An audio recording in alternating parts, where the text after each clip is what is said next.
सर्दियों की वो रात जिसे लोग आज तक याद करके कांप उठते थे। आसमान स्याह, तेज झोंके और घने जंगल के बीचों बीच एक अकेली लकड़ी की झोंपड़ी, जिसके बाहर सुलगती आग की कमजोर रोशनी झरीदार जमीन पर डोल रही थी। 4 औरतें आग के गिर्द बैठी थीं।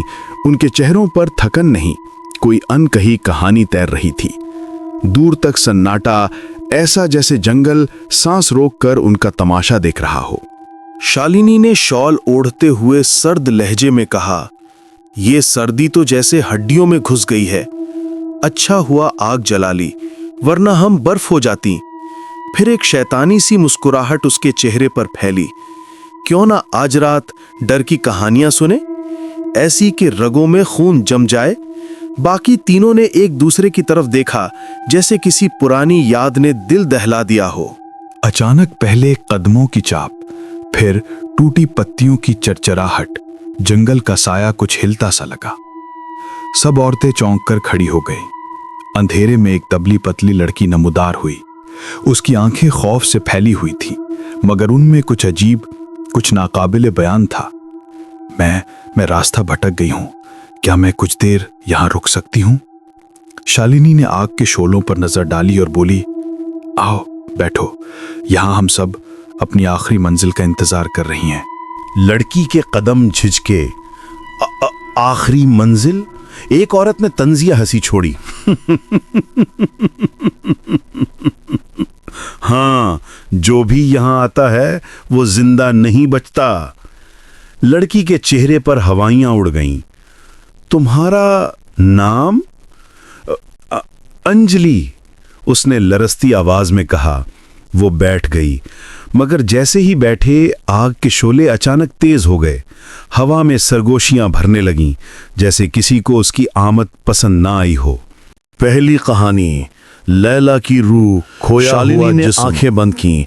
आग की लपटें उसके चेहरे पर सफाकी के नक्श बना रही थीं। ये सिर्फ कहानी नहीं, ये सब मैंने अपनी आंखों से देखा है, और उस रात की चीखें आज तक मेरे कानों में गूंजती हैं। उसने आहिस्ता आहिस्ता कहना शुरू किया, और हर लफ्ज के साथ जंगल की खामोशी गहरी होती गई। अजय और अंकिता का घर, ऊपर से आम, अंदर से भस्मशुदा। शादी को 6 साल गुजरे, औलाद न हुई। अंकिता की आंखों से नींद, दिल से सुकून और घर से हंसी रूठ चुकी थी।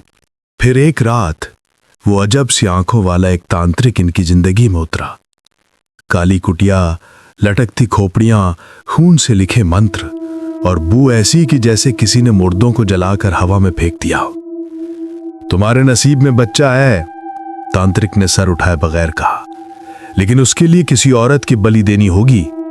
मरने के बाद उसकी रूह तुम्हारे बच्चे के जिस्म में आएगी। यह सुनकर जंगल की हवाएं भी सन्नाटे में डूब गईं। अजय ने खौफ से कहा, किसी की जान? यह तो गुनाह है। अंकिता ने उसका हाथ पकड़ लिया और ऐसी नजरों से देखा जैसे खुद शैतान बात कर रहा हो। मुझे बच्चा चाहिए और मैं इसे पाकर रहूंगी, चाहे कीमत किसी की जिंदगी हो। फिर लीला आई, एक खूबसूरत, मासूम, बदकिस्मत औरत, जिसे उन्होंने झूठ बोलकर लाया कि वो किसी के बच्चे की मां बनेगी, मगर हकीकत में उसे जलाने, काटने, चीरने के लिए लाया गया था। बलि की रात कुतिया में साए दीवारों पर रेंग रहे थे। दिया बुझ बुझ कर जल रहा था और तांत्रिक की आवाज बदतर होती जा रही थी। ओम लंग क्लिंग अतभट स्वाहा। फिर मंत्र पढ़ते पढ़ते उसने कटार उठाई। लीला ने 2 कदम पीछे हटना चाहा। अंकिता ने उसके बाल मुट्ठी में भरकर खींच लिए। हमें धोखा दिया, लीला ने चीख मारकर कहा। तुम दोनों जानवर हो, मेरा कत्ल किस लिए? मंत्र तेज हुए, हवा चलने लगी, कुतिया की छत चरचराने लगी। तांत्रिक ने वार किया, लेकिन उससे पहले लीला की आंखों से सफेद धुआं उठा और उसकी रूह भरकली की लपट की तरह अंकिता के अंदर दाखिल हो गई। अंकिता ने चीख मारी, ये क्या है?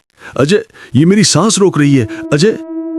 अंकिता की आंखें सफेद हो गईं, जिस्म अकड़ गया और फिर खामोशी। सुबह अजय को लगा अंकिता बच गई, मगर असल में उसके जिस्म में लीला जिंदा थी और अंकिता की रूह जलती कुटिया में भटकती रह गई। शालिनी ने सर्द आवाज में कहा, मैं वही अंकिता हूं। मेरा जिस्म छीनकर लीला मेरी जिंदगी जीने लगी और मैं आज तक दुनिया में भटक रही हूं। आग बुझते बुझते सुर्ख हो गई थी। अंजलि का चेहरा मुरझा गया। उसने कांपते हुए पूछा, ये कैसे मुमकिन है? शालिनी ने उसे खामोश रहने का इशारा किया। दूसरी कहानी, डंक का अजाब। दीपा आग के करीब आई। उसके बाल हवा में बिखर गए, आंखों में कर्ब और जिस्म पर ऐसे निशान जैसे किसी ने नोच कर लगा दिए हों। मेरी बारी है। उसकी आवाज में दर्द था, वो दर्द जो जिंदों के जिस्म में नहीं होता, सिर्फ मरे हुए महसूस कर सकते हैं। आग की रोशनी दीपा के चेहरे पर सुर्ख साए बनाती है। तांबा गांव जमीन से ज्यादा अजाबों के लिए मशहूर। दीपा शादी के बाद पहली बार गांव पहुंची तो हर तरफ खौफ महसूस हुआ। लोग औरतों के पेट की तरफ नहीं, सायों की तरह घूर कर देखते थे। गांव की सबसे डरावनी रिवायत थी डंक, एक ढोल जो हामला औरत के लिए हर माह अमावस पर बजाया जाता था। कहा जाता था कि अगर डंक ना बजे तो एक बदरूह उस औरत और उसके बच्चे को नोच कर खा जाती है। दीपा हंसी थी, इन रिवाजों को मजाक समझती थी, लेकिन 3 महीने बाद उसके बदन पर सर्द निशान उभरने लगे। रात में कोई उसके पेट पर हाथ फेरता, कभी लगता कोई उसके कान में सांस ले रहा है, कभी लगता बिस्तर से कोई उसे घसीट रहा है। जब हकीकत खुली, दाई अम्मा ने उसका पेट देखा और पीछे हट गईं। बेटिया, 3 महीने से डंक नहीं बजा, अब रूह जाग गई है। अब तुम और तुम्हारा बच्चा महफूज नहीं हो। दीपा के ऊपर लहद जैसी खामोशी छा गई। रात बिस्तर हिलने लगा, कमरे की खिड़की खुद ब खुद खुली और एक सया साया कमरे में दाखिल हुआ। दीपा ने चीख मारी, लेकिन आवाज उसके हल्क में ही दब गई। 8वां महीना अजाब की शब दीपा के पेट पर लंबे निशान बन गए, जैसे अंदर से किसी ने पंजे मारे हों। नींद आती तो अंदर से बच्चे की चीख सुनाई देती, फिर कोई खारदार हाथ अंदर से खींचता, जैसे कोई उसे मां से छीनना चाहता हो। 9वें महीने की रात गांव में अचानक सारे डंक बजने लगे। लोग घरों में बंद हो गए। दीपा के बिस्तर के नीचे से एक औरत की आवाज निकली, 3 महीने तक मुझे पुकारा नहीं, अब मुझे रोकने की कोशिश। तुम्हारी जान और तुम्हारे बच्चे की सांस आज खत्म होगी। दीपा को हवा ने उठा लिया। उसका जिस्म कांपने लगा, पेट अंदर की तरफ खिंचने लगा, जैसे उसके अंदर कोई और रहता हो।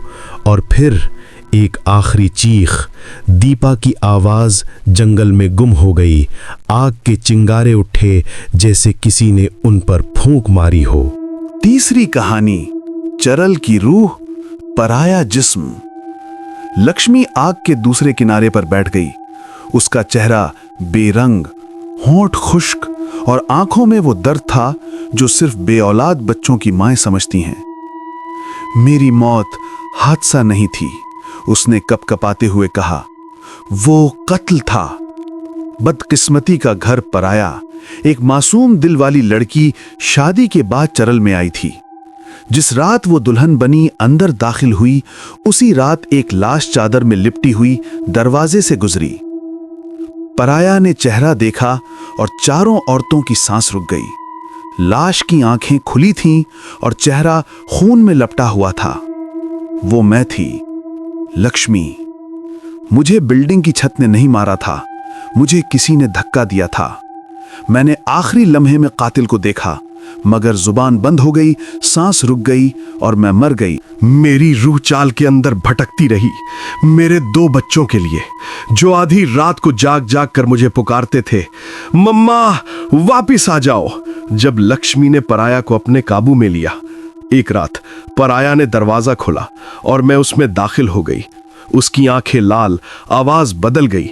निशाना सिर्फ एक था, अपनी मौत की हकीकत बताना, अपने बच्चों तक पहुंचना और कातिल से बदला लेना। चर्च में पानी पिया तो मैं उसके जिस्म से बोलने लगी, मैं लक्ष्मी हूं, मुझे धक्का दिया गया था, मुझे मेरे बच्चों के पास जाना है, अर्जन कियरते। पराया के जिस्म ने झटके लिए और काला खून बहने लगा। बिलाखिर मेरा शौहर मुझे बुलाकर लाया। मेरे बच्चों ने मेरा नाम पुकारा और बरसों बाद मुझे मुकम्मल सुकून मिला। आग एकदम तेज भड़क उठी, जैसे कहानियों ने उसे भी जिंदा कर दिया हो। चौथी कहानी, राधिका की मौत और आर्यन की हकीकत। अंजलि ने कहा, मैं भी एक आखिरी कहानी सुनाना चाहती हूं और ये कहानी मेरी है।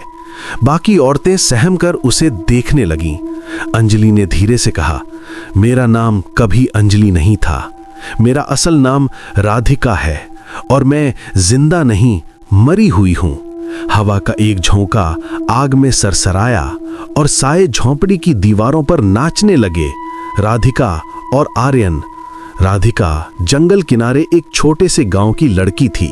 वो एक लड़के आर्यन से मोहब्बत करती थी। आर्यन जो शहर का रहने वाला था। उसकी बातें, उसकी मुस्कुराहट राधिका की सांसों तक में घुल चुकी थी। वो 3 महीने से लौटने का वादा किए बैठा था।